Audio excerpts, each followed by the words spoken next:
दोस्तों, कहते हैं कि बेटी घर की रौनक होती है। जिस आंगन में उसकी हंसी गूंजती है, वहां खुशियां अपने आप चली आती हैं। लेकिन एक दिन वही बेटी जब दुल्हन बनकर विदा होती है, तो पूरे घर की दुनिया बदल जाती है। आज मैं आपको एक ऐसी कहानी सुनाने जा रही हूँ, जिसे सुनकर शायद आप अपनी आंखों के आंसू रोक ना पाए। एक छोटे से गांव में राम प्रसाद नाम के एक पिता रहते थे।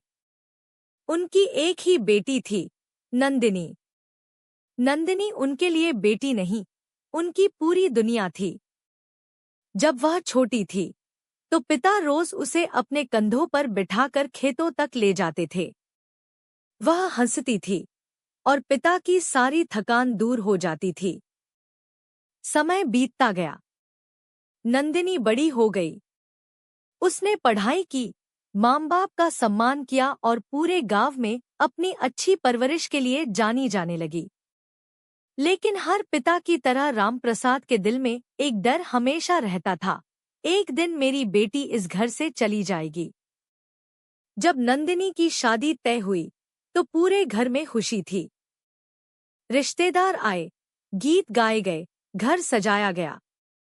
लेकिन इस खुशी के पीछे एक ऐसा दर्द छिपा था, जिसे सिर्फ एक माँ और पिता ही समझ सकते हैं।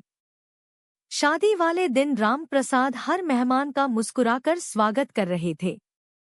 लेकिन जैसे ही उनकी नजर अपनी दुल्हन बनी बेटी पर पड़ती, उनकी आंखें भर जातीं। वे बार बार अपने आंसू छिपा लेते, ताकि कोई उनकी मजबूरी न देख सके। बारात आ चुकी थी। ढोलनगाड़ों की आवाज पूरे आंगन में गूंज रही थी। हर कोई खुश दिखाई दे रहा था। लेकिन एक इंसान ऐसा भी था, जिसकी मुस्कान के पीछे समंदर जैसा दर्द छिपा था। वो थे नंदिनी के पिता। उन्होंने अपनी बेटी को पहली बार दुल्हन के जोड़े में देखा। उन्हें ऐसा लगा जैसे कल ही की बात हो, जब वही बेटी उनकी उंगली पकड़कर चलना सीख रही थी। पंडित जी ने विवाह की सभी रस्में पूरी कराईं। 7 फेरे हुए, 7 वचन लिए गए। हर कोई नए रिश्ते की खुशी मना रहा था। लेकिन जैसे जैसे विदाई का समय पास आने लगा, पूरे घर का माहौल बदल गया। नंदिनी अपनी माँ के गले लगकर फूट फूट कर रोने लगी। उसकी माँ उसे सीने से लगाए बस इतना कह रही थी, बेटी, हमेशा खुश रहना। लेकिन सबसे कठिन पल अभी बाकी था। जब नंदिनी अपने पिता के सामने आई, तो कुछ पल के लिए दोनों की आंखें एक दूसरे से मिली। किसी के पास कोई शब्द नहीं था।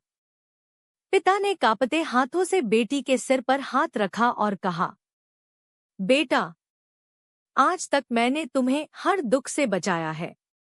अब तुम्हारी खुशियों की जिम्मेदारी किसी और की है। लेकिन याद रखना, यह घर हमेशा तुम्हारा रहेगा। इतना कहते ही उनकी आवाज भर्रा गई। उन्होंने अपनी बेटी को गले लगाया। वो पहली बार था जब पूरे गांव ने रामप्रसाद को बच्चों की तरह रोते हुए देखा। जो पिता हमेशा सबको हिम्मत देते थे, आज वही अपनी बेटी की विदाई में टूट गए थे। नंदिनी भी अपने आंसू नहीं रोक पा रही थी। उसने रोते हुए कहा, पापा, अगर अगला जन्म सच होता है, तो मैं फिर आपकी ही बेटी बनना चाहूंगी। ये सुनते ही वहां खड़े हर इंसान की आंखें नम हो गईं। गाड़ी धीरे धीरे घर से निकल गई और उसके साथ उस घर की हंसी भी जैसे चली गई। आंगन वही था, कमरे वही थे, लेकिन अब हर चीज अधूरी लग रही थी। गाड़ी आंखों से ओझल हो चुकी थी, लेकिन रामप्रसाद अब भी उसी दरवाजे पर खड़े थे, जहां से कुछ देर पहले उनकी बेटी विदा हुई थी। उनकी नजर बार बार उसी रास्ते पर जा रही थी, जैसे अभी उनकी गुड़िया दौड़ती हुई वापस आ जाएगी और कहेगी, पापा, मैं कहीं नहीं जाऊंगी, हमेशा आपके पास ही रहूंगी। लेकिन जिंदगी की सच्चाई यही है। बेटियां एक दिन अपने नए घर चली जाती हैं। उस रात पहली बार रामप्रसाद ने अपनी बेटी का कमरा खोला। कमरे में सब कुछ वैसा ही था। उसकी किताबें, उसकी गुड़िया, उसकी पुरानी चूड़ियां और दीवार पर टंगी बचपन की तस्वीरें।